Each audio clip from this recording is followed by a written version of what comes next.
8 বছর পর 4 দিনের যাত্রা, এ যেন এক কাল্পনিক পথ চলা যা যে কোনো মুহূর্তে ভুলে যেতে চাইবে যে কেউ।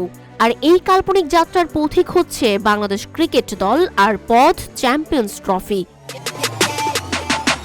গত 20 ফেব্রুয়ারি ভারতের বিপক্ষে অসহায় আত্মসমর্পণের পর গতকাল নিউজিল্যান্ডের বিরুদ্ধে পরাজয়ের মাধ্যমে শেষ হলো টাইগারদের এবারের চ্যাম্পিয়ন্স ট্রফির সেমিফাইনালের অভিযান। গতকাল নিউজিল্যান্ডের কাছে 5 উইকেটে হেরে তারা নিজেদের পাশাপাশি টুর্নামেন্ট থেকে পাকিস্তানের বিদায়ও নিশ্চিত করেছে। এদিন রাওয়ালপিন্ডি ক্রিকেট স্টেডিয়ামে কিউইরা যেন হাসতে হাসতে টাইগারদের পরাজিত করে। ম্যাচের কোনো পর্যায়ে বাংলাদেশ খেলার নিয়ন্ত্রণ নিজের হাতে নিতে পারেনি। সেই সঙ্গে ছিল বাজে ফিল্ডিং এর হতাশা। সেঞ্চুরি করা রাচিন রবীন্দ্রকে টাইগার ফিল্ডাররা জীবন দিয়েছেন অন্তত 3 বার। আর সেই জীবন ফিরে পেয়ে রাচিন বাংলাদেশের বিপক্ষে প্রতিশোধ নেয়। তারপর গ্লেন ফিলিপস ও টম ল্যাথম তাদের কাজ শেষ করেন।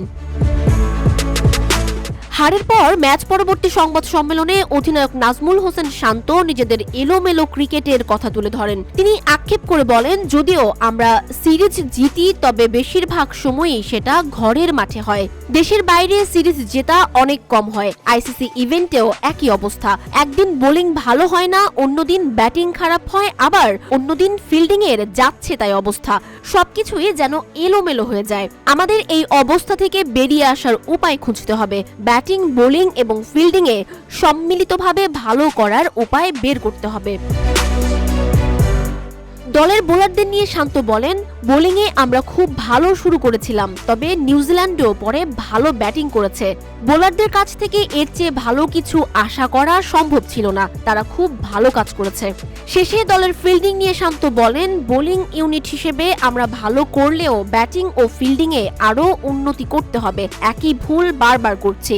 এবার থেকে চেষ্টা করব এসব জায়গায় পরিবর্তন আনার। টুর্নামেন্টে নিজেদের শেষ ম্যাচে আগামী 27 ফেব্রুয়ারি রাওয়ালপিন্ডিতে মুখোমুখি হবে পাকিস্তান ও বাংলাদেশ। তবে সে ম্যাচেও কতটা ভালো করবে তা এখনো অনিশ্চিত।